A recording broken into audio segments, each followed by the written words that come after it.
Welcome to I Don't Know Politics, hosted by me, Brandon, here on the Studio 219 YouTube channel. This is a show all about the fact that I don't know politics and I'm trying to understand it better because it just seems like my stance of that's just a problem for those people over there has not done me well. This is kind of a spin-off show from my YouTube or from my podcast rather, My Seminary Life, where I talk about all things just kind of like the stuff that I'm studying and for my own personal spiritual growth and reflection. And it has kind of morphed, especially over this past year, into a show kind of dealing with more topical during the real world, in the real world kind of scenarios. And one thing that I'm kind of learning from just dealing with the big issues that are plaguing the culture and the church in general is just this need to better understand politics, which takes me to right here, right now. I don't know politics, and so I'm gonna give it my best go. Although this is a show that is just going to invite people to come into my comments and tell me that I'm wrong because I don't know what I'm talking about. Now, unless you've been living under a rock, you know that there are plenty of things that I could talk about here that have happened so far this year on I Don't Know Politics. But here's where I'm going to begin, and at least for the foreseeable future, I'm going to be doing this here on this series, on this show, rather. So another reason why I'm doing this, I don't know politics, is not just because I'm forcing myself to better like sit and think and decide like for myself what's going on here and maybe give a little bit of like a response of how we could be moving forward. I'm also doing this as a form of penance. So I'm not Catholic, but I'm doing this for penance. That's how bad things are. So here's the situation. Like I said, I have a podcast called My Seminary Life. It's been going for a few years now. And at one point in time, I used a free online class from Hillsdale College to as kind of like study material for a series. And you can all begin booing now. Boo, boo, Hillsdale College. If you're not familiar with Hillsdale College was kind of on the forefront in a way of making an entire free to the public online college education program available to the masses before it kind of became like this thing that virtually anybody, whether it's college or content creator, could just make a class and put it out there on the internet. They were kind of on the forefront of doing this. They're also on the forefront of being a problem because they have had connections to the Heritage Foundation, Project 2025. They're working with the joke of a Department of Education run by Linda McMahon. No chance does that department have any chance of putting anything out that's going to be helpful. But they're working with the Department of Education to put out, I think it's a civics program. So just very much a part of the MAGA agenda. And yeah, even though I've used them once and have moved on and have understood exactly where they fall since then, I still just kind of feel a little bit of this Catholic guilt, even though, again, I am not Catholic. I do feel a little bit of Catholic guilt. And so I'm doing this show in a way, at least initially for these videos, as a way to pay penance for using their curriculum. And there's a really easy way for me to be able to do that because Hillsdale College also has a newsletter called Imprimis. And I have told them to stop sending me this. I even moved at one point. And basically, when I took this class, they got all my information. They started sending me these. I never read these. And despite my best efforts to unsubscribe, tell them to stop sending me it, and not even changing my address after I moved, this thing still manages to find its way into my mailbox. This thing is Thanos. This thing is inevitable. It's Jurassic Park, life finds a way, this thing finds a way to my mailbox, whether I want it to be there or not. And so what I have decided to do, since they keep sending me this, stop sending me this, Hillsdale College, even though they keep sending me this, and I need the material because I want to learn how to better do dealing with politics here on the show. I don't know politics, and I'm going to see what Hillsdale College has to say about it. That's just far too long of a title for a show. Now, before I start digging into what this issue is all about, I don't know if you noticed in my fit of rage of waving this thing around, you may have saw that there's a nice little advertisement here in the back for some kind of cruise that they put on to explore the fords in Norway. There's also, of course, an entire section in here devoted to sending them money. Send us money. Send us more money. And there's also an advertisement in here for, I guess they have one of their new free online courses is on classical music. Surely to goodness that can't be a part of the MAGA agenda, but who knows? Maybe it is. Who am I to say whether or not it will be? Oh, and here's one also along with just sending us money. There's also, like make put us in your will, essentially, kind of thing. I'm not going to trash them for that because I've gotten these kind of newslettery things from other organizations and ministries before, and they're all like, give us more money and put us in your will so we can have more money than your children get from you. But I just wanted to point it out. That's all. I just wanted to point it out. So this is the December 2025 issue. Let's see here. Over 7 million readers, 7,200,000 readers. I imagine most of them are like me who just usually throw it in the trash and don't make an entire YouTube show devoted to it. But so again, this is December 2025, volume 54, issue 12. There's a lot of these. And this is all about the dangers of undermining the U.S. civil-military relations by Makubin. I'm not even trying to do a bit there. I apologize. I truly apologize if I'm not saying that right. Makubin Thomas Owens, who's an expert on U.S. civil-military relations and security and all of the military-related things. So we have an expert. Usually, I don't usually read these when they come. Like I said, I just kind of toss it in the mail immediately. But sometimes I'll look and see what the main story is or what the story is for this issue and who's writing it. And it seems like normally it's one of their profs. That doesn't seem to be the case here. This is an actual expert on all things. And because I didn't initially connect the fact that this is U.S. civil military relations. So initially I was like, oh, this is going to be about ICE, isn't it? This is an ICE issue. But again, because it's from December 2025, we didn't have ICE just shooting people in the street at this point. Instead, this is more so about Trump using the military to take care of alleged drug dealers and cartels. That whole thing.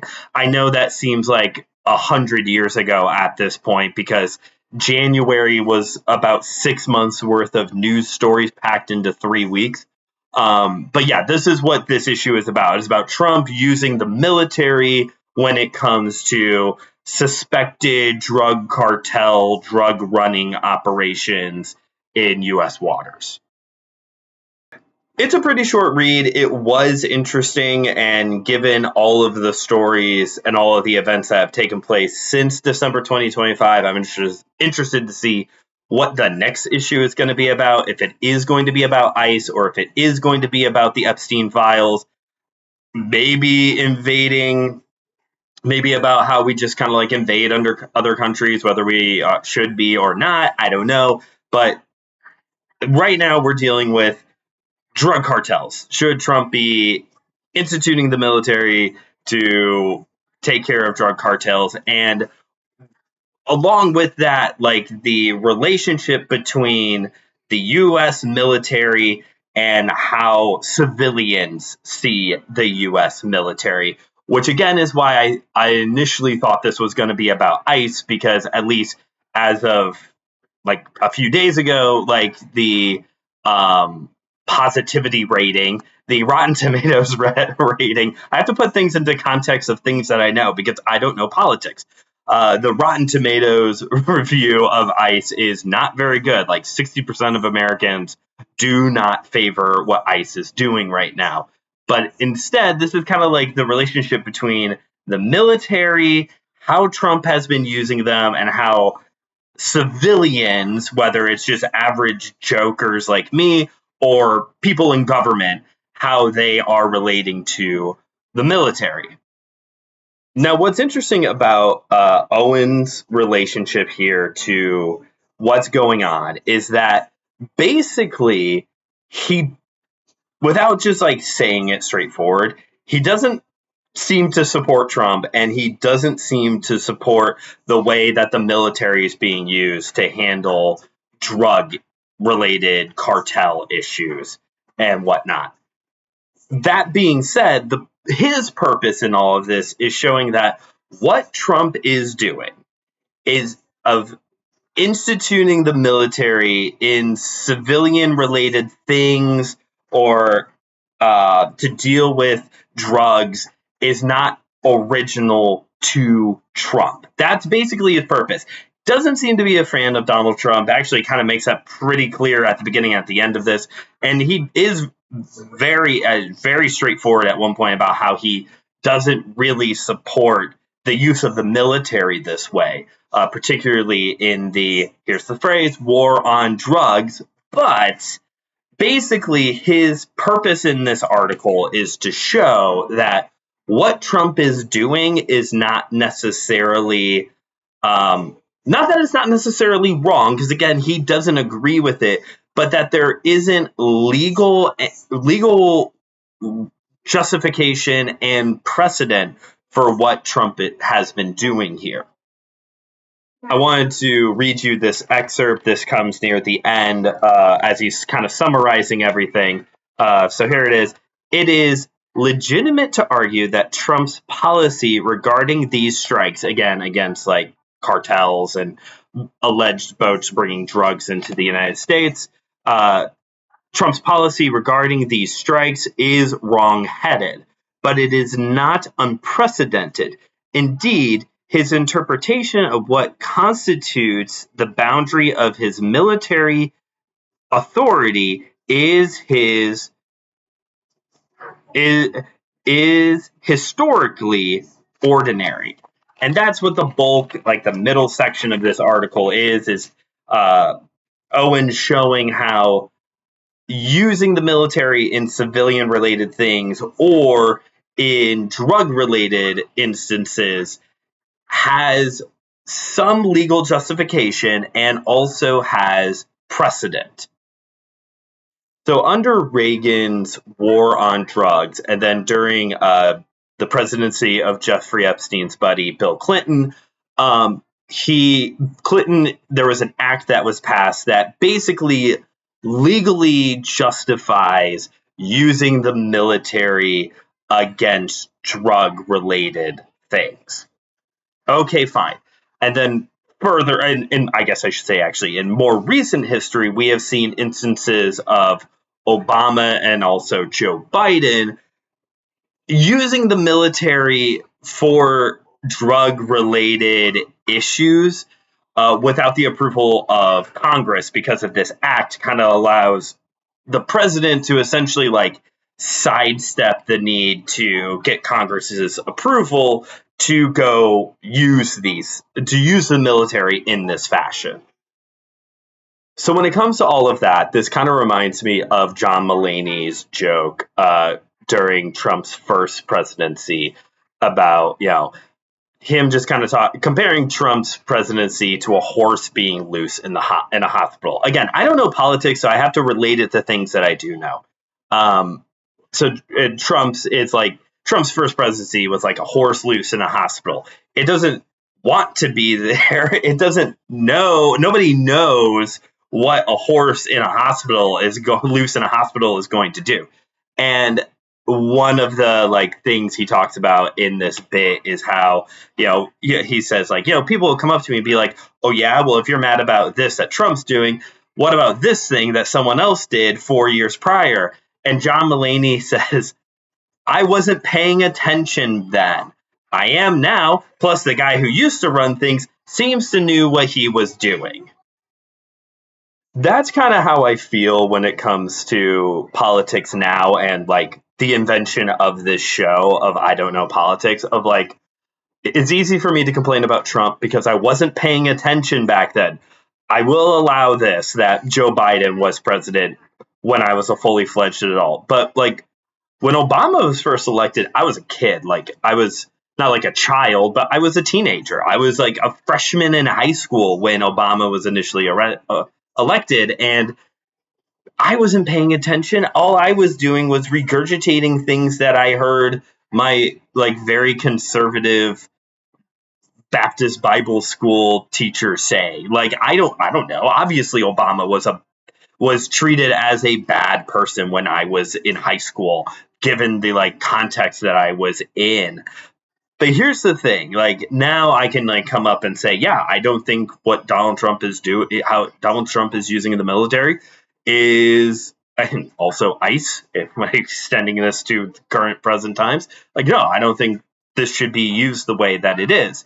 And, obviously then that opens me up to people saying, well, what about this from this time period? And then what about this thing that this president did? Okay, you ready?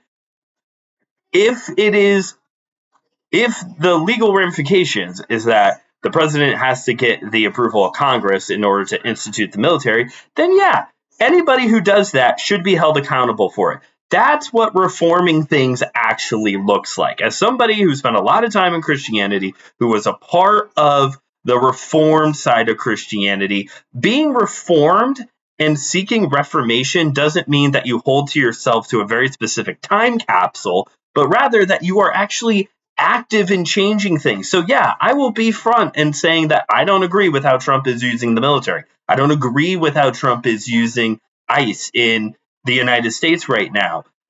And so I want to see change. That's why, and that's how we get change. That's how we get reformation and restoration of things, is finally by people standing up and saying, hello, I don't think what's going on is good. I don't think this is proper. We need to change things no matter who used to do XYZ.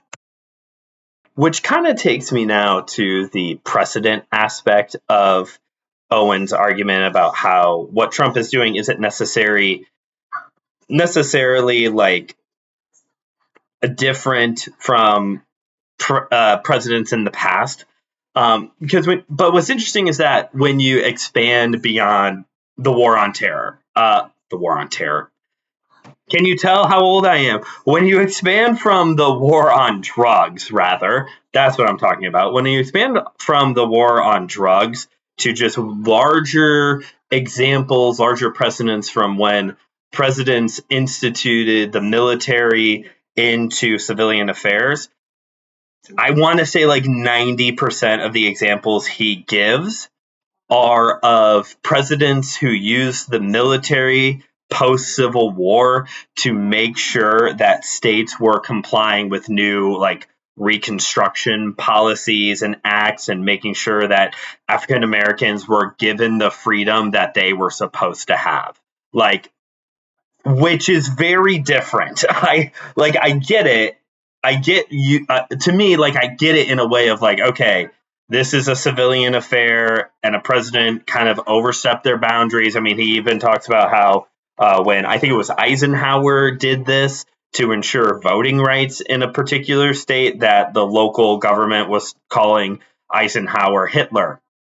So, like, even back then, it's even everything's Hitler when you don't like it. It seems like, unless it is actually Hitler, then it's just following the MAGA agenda.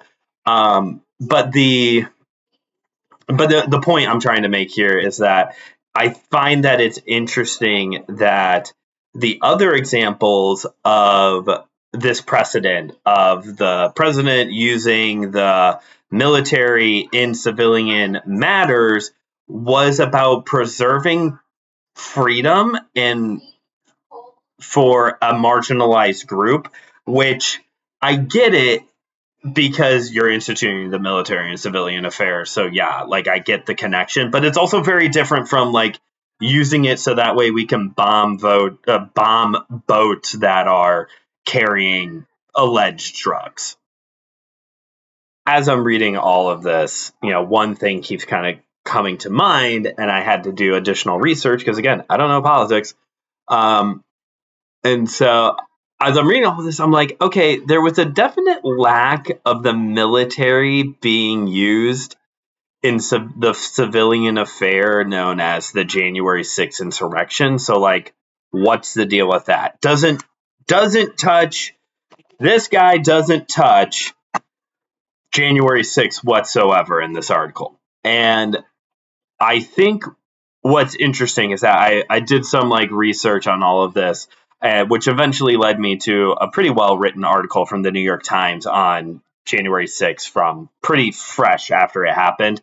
And basically what it comes down to is why wasn't the like military and National Guard like put into action sooner or at all? And basically what it comes down to is that Trump didn't think he needed to. And obviously there's reasons why Trump didn't think he needed to, mainly because he wanted to win and didn't. And so here's his chance to try and get that to work out in his favor, and it also didn't work out in his favor. As with many things during Trump's administration, basically what we are seeing is a lot of our systems that are supposed to have checks and balances in it so that way there is not an abuse of power doesn't. And Trump and everyone else is finding ways to abuse the lack of check and balances for their own personal agendas and purposes. And so what do we do? Well, as voting Americans, I think what that means is you vote for people who have nothing to do with Donald Trump. Like, you vote for people who are actually going to change things. I also think as a Christian who falls more into a pacifist mindset, who also finds himself in a position where people who just abuse authority are just, to me, in my worldview, are just pure evil. You can't support the military or especially ICE.